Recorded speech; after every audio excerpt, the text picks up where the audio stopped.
I am Felipe Garduque, the owner of Northway Arts and Craft. I started this business in 1998. Ako po si Judith Maron. Owner ako ng Familiar Table Artisan Chocolate and Cafe. Nag-umpisa po ang Familiar Table noong 2013.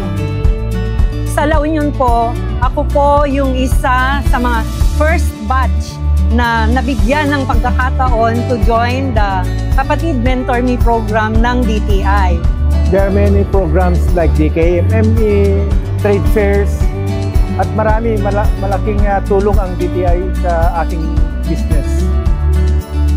Kung talagang desidido po kayo na magkaroon ng negosyo, dapat po meron kayong passion, meron kayong perseverance, at meron din kayong persistence. I'm inviting everyone to please visit our booth. Inaanyayahan ko po kayong lahat na dumalo po kayo at bumili sa aming mga ino-offer